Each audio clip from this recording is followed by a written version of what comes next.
رفع یدین کے بارے میں پوچھا ہے کہ کیا حکم شرع ہے۔ رفع یدین کے مطلب ویسے رفع یدین دونوں ہاتھوں کو اٹھانا، تو یہ صرف ہمارے فقہ حنفی میں جب تکبیر تحریمہ ہوتی ہے پہلے جو تکبیر لگاتے ہیں اس میں کانوں تک ہاتھ اٹھاتے ہیں، یا دعائے قنوت پڑھنے کے لیے تکبیر لگائی جاتی ہے، یا جو مطلب عیدین کی نمازیں ہیں اس میں تکبیریں ہوتی ہیں تو رفع یدین کرتے ہیں۔ باقی یہ حدیثیں ضرور ثابت ہیں کہ ابتدا میں نبی کریم صلی اللہ علیہ وسلم رفع یدین فرماتے رہے ہیں، یعنی جیسے قیام کے بعد رکوع میں گئے، رکوع سے اٹھے تو پھر آپ نے دونوں ہاتھ اٹھائے، پھر آپ سجدے کے اندر گئے ہیں، تو جیسے امام شافعی کے پیروکار ایسا ہی کرتے ہیں، لیکن ہمارے احناف کے نزدیک یہ حدیثیں منسوخ ہو چکی ہیں۔ حضرت عبداللہ بن مسعود رضی اللہ تعالیٰ عنہ یہ اکثر نبی کریم صلی اللہ علیہ وسلم کے آخری عمر مبارکہ کے اعمال اختیار کرتے ہیں، اور ان کی روایات سے ثابت ہے کہ سرکار نے آخری عمر میں رفع یدین کو ترک کر دیا تھا۔ اور امام اعظم ابو حنیفہ رضی اللہ تعالی عنہ فقہی معاملے میں عبداللہ بن مسعود رضی اللہ تعالیٰ عنہ کی حدیثوں پر عامل ہے، لہٰذا ہم رفع یدین نہیں کریں گے۔ لیکن اگر کوئی کرتا ہے رفع یدین تو ٹھیک ہے، آپ اس پہ طنز نہ کریں، وہ اپنی دلیل سے کر رہا ہے، لیکن مسئلہ یہ جو نہیں کر رہا اس کو برا بھلا کہنا۔ رفع یدین زیادہ سے زیادہ سنت کریمہ، یہ کوئی فرض یا واجب نہیں ہے۔ اگر کسی کے نزدیک سنت ہے ابھی تک وہ کر رہا ہے تو اس کو کرنے دیں، جس کے نزدیک یہ منسوخ ہو چکا ہے وہ فقہا کے قول پر عمل کر رہا ہے، اسے زد و کوب کرنا، اسے برا بھلا کہنا، یہ کوئی جھگڑے کے مسائل نہیں ہونے چاہیے۔ آپ اپنے فقہ پر عمل کریں، دوسرے کو اپنے فقہ پر عمل کرنے دیں۔ اس قسم کے جھگڑوں میں پڑھ کر آپس میں اپنی طاقت کو کمزور کرنا، نفرتیں پیدا کرنا، اپنی نسلوں کے اندر نفرتیں چھوڑ کے چلے جانا، یہ غیر مناسب چیز ہے۔ یہ فروعی اختلافات میں کوئی اصولی اختلافات نہیں ہوتے، یعنی کفر اور اسلام کی جنگ نہیں ہے، یہ مستحب اور غیر مستحب، سنت اور غیر سنت کا مسئلہ ہے۔ ان میں نرمی اور آسانی ہے، جو جس امام کو فالو کرتا ہے وہ اس کے مطابق عمل کرے، دوسرے کو اس پہ طنز کرنے یا اس پہ تنقید کرنے کا حق حاصل نہیں ہوتا ہے۔ اب آ جائیے جناب علمی پوائنٹ نمبر 4۔ جی مان لیا جی کہ رفع الیدین تو ثابت ہے، اب یہ اگلا اعتراض ہوتا ہے۔ دیکھیں کتنی انٹلیکچوئل ترتیب سے میں چل رہا ہوں، انشاءاللہ یہ پوری ویڈیو بک بن جانی ہے۔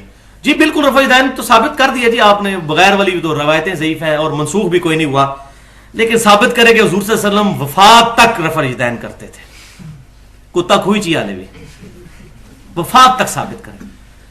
بھائیو ہم تو اس سے بھی بڑا دعویٰ کر رہے ہیں کہ نبی صلی اللہ علیہ وسلم نے نماز ہی اس طریقے سے پڑھی، کوئی اور طریقہ ہے ہی نہیں ہے، تو وفات تک کیوں ثابت کریں؟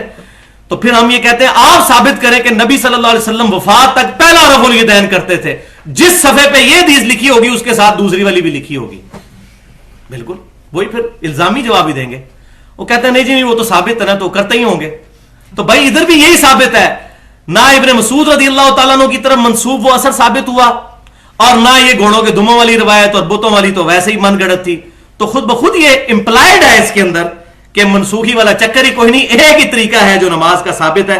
لیکن شکر ہے کہ ہم اصلاح کے لیے بیٹھے ہیں، سلوشن اینڈ پہ ہیں، پرابلم اینڈ پہ نہیں۔ میں اکثر کہتا ہوں ہم احترام سے آپ کا یہ سوال لیتے ہیں اور انشاءاللہ یہ بھی جواب دے دیتے ہیں کہ وفات تک بھی رفع الیدین کرتے تھے، یہ بھی ثابت کر دیتے ہیں۔ مناظرہ کرنا مقصد نہیں ہے۔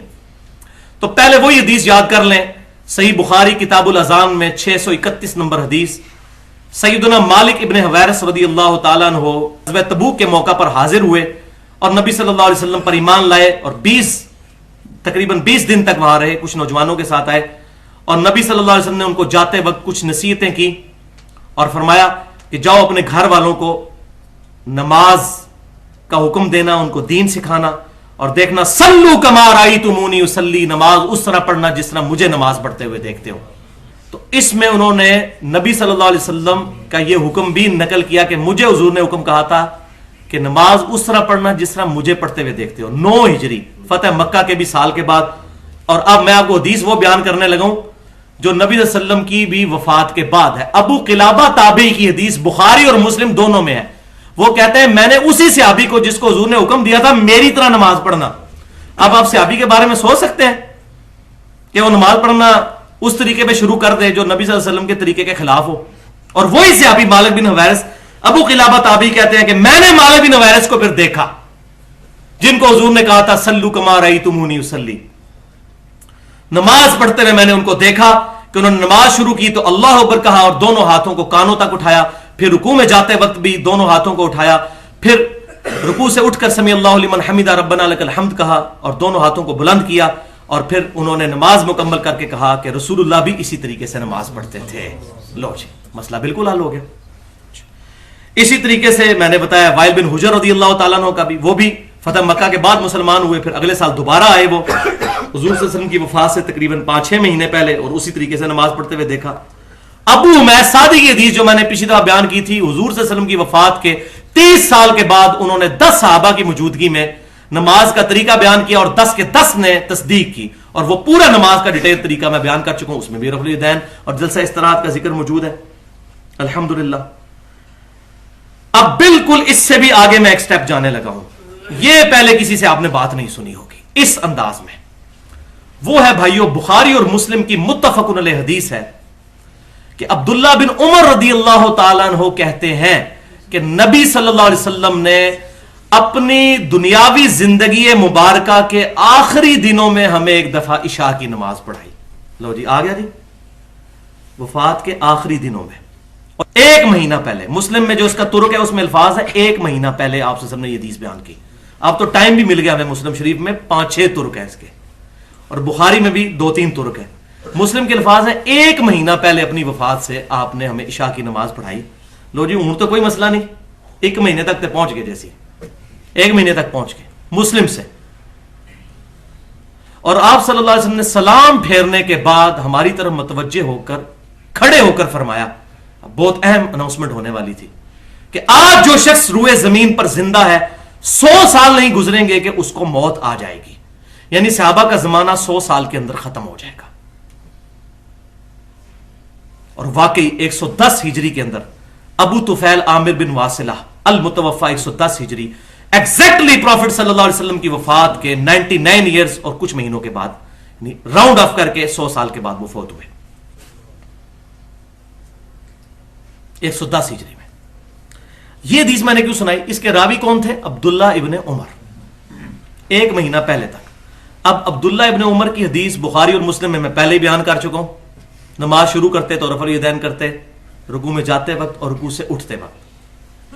لیکن اس میں پھر مولوی گھس جاتا ہے، وہ کہتا ہے یہ تو انہوں نے طریقہ بتایا نا، وہ پہلے والا بتایا ہوگا، بعد والا نہیں بتایا ہوگا. تو بعد والا طریقہ بھی آپ سن لیں، بعد والا ہی طریقہ ہے اور پہلے والا ایک ہی ہے. وہ اس طرح کہ الحمدللہ صحیح بخاری میں جو 739 نمبر حدیث ہے اس نے تو مسئلہ ہی حل کر دیا ہے. نافع تابعی کہتے ہیں جو نبی صلی اللہ علیہ وسلم کی وفات کے تقریباً 30 سال کے بعد ابن عمر کی غلامی میں آئے، وہ تابعی ہیں. وہ کہتے ہیں کہ میں نے ابن عمر کو دیکھا کہ جب وہ نماز شروع کرتے تو دونوں ہاتھ کندھوں تک اٹھاتے، اور جب رکوع میں جاتے تو دونوں ہاتھ کندھوں تک اٹھاتے، اور جب رکوع سے سر اٹھاتے تو بھی دونوں ہاتھ کندھوں تک اٹھاتے اور سمی اللہ لمن حمیدہ ربنا لک الحمد کہتے. یہ تابعی بیان کر رہا ہے. اور اینڈ پر وہ کہتے ہیں کہ ابن عمر کہا کرتے تھے کہ نبی صلی اللہ علیہ وسلم بھی ایسے ہی نماز پڑھتے تھے. اللہ اکبر کبیرہ والحمدللہ کثیرہ وسبحان اللہ بکرۃ واصیلا. وفات کے بعد بھی، اور نافع کو طریقہ وہ یہ سکھا رہے ہیں. لہٰذا وہ الیاس گھمن صاحب جو اپنی کتاب میں ایک روایت لے کر آئے ہیں، اور کتابوں کے نام بھی پتہ نہیں کس کونے کھدرے میں بیٹھ کے کتابیں لکھی ہوتی ہیں، حدیث کی کتابیں بھی نہیں ہوتی، وہ ان کے اپنے مولویوں کی لکھی ہوئی کتابیں ہوتی ہیں. اور کتاب کا نام ہی آپ سن لیں، اخبار الفقہاء، فقیہوں کی خبریں. جیسے وہ ہوتا ہے نا خبریں اخبار ہے، یا یہ دنیا نیوز، یہ ٹی وی جیو نیوز، یہ بھی ایک ہے اخبار الفقہاء. حدیث کا تو لفظ ہی کوئی نہیں اس کے اندر موجود. اس میں وہ کہتے ہیں کہ، اور روایت نقل کی، اور میں کہتا ہوں شرم نہیں آتی ان علماء کو، ان کو تو پتہ ہونا چاہیے. اور روایت کیا کہ ابن عمر کہتے ہیں کہ نبی صلی اللہ علیہ وسلم جب تک مکے میں تھے رفع الیدین کرتے تھے، جیسے ہی آپ مدینہ شریف آئے تو آپ نے رفع الیدین چھوڑ دیا، تو ہم نے بھی چھوڑ دیا. دیکھ لو، مدینہ شریف میں آپ صلی اللہ علیہ وسلم اپنی وفات سے 11 سال پہلے آئے ہیں، اور وفات سے 1-1.5 سال پہلے جو مسلمان ہو رہے ہیں ان کی حدیثیں اور بخاری اور مسلم میں رفع الیدین کے ساتھ. تو جھوٹ کے پاؤں نہیں ہوتے جی، یہ بڑی ان سے غلطی ہوئی ہے، روایت نقل کر دی. اور عبداللہ بن عمر والا تو میں پہلے ہی بیان کر چکا ہوں. تو یہ معاملہ الحمدللہ بالکل کلیئر ہو گیا اس حوالے سے. لیکن ایک روایت ایسی ہے جو میں یہاں پر بیان کر دوں تاکہ یہ کوئی بعد میں یہ نہ کہے کہ یہ روایت بیان نہیں کی ہے کہ عبداللہ بن عمر رفع الیدین نہیں کرتے تھے. ایک روایت لے کر آتے ہیں شرح معانی الآثار سے. مجاہد تابعی کا قول ہے کہ میں نے عبداللہ بن عمر کے پیچھے نماز پڑھی، وہ نماز کے شروع میں صرف رفع الیدین کرتے تھے. بھائیو اس پہ جرح مفسر موجود ہے. یہ حدیث کی اصطلاح ہے کہ جب محدثین ان ڈیپتھ کسی روایت پر جرح کر دیں کسی ایک راوی کے اوپر تو وہ حدیث ایکسیپٹیبل نہیں ہوتی. اور وہ کس کی ہے؟ عام بندوں کی نہیں. امام احمد بن حنبل مسائل احمد میں جو ان کے بیٹے نے اور امام داؤد نے نقل کی ہیں ان سے جو فتاوا، اس میں انہوں نے کہا کہ یہ روایت باطل ہے. امام احمد بن حنبل حدیث کے امام، یہ بریلوی دیوبندی اہل حدیث نہیں کہہ رہے. اور یحییٰ ابن معین جو ان سے بھی بڑے جرح و تعدیل کے امام ہیں، انہوں نے کہا کہ اس میں ایک راوی ہے ابو بکر بن عیاش، یہ اس کا وہم ہے، اس کے سوا یہ روایت کچھ نہیں. لہذا میں نے یہ بھی کلیئر کر دیا.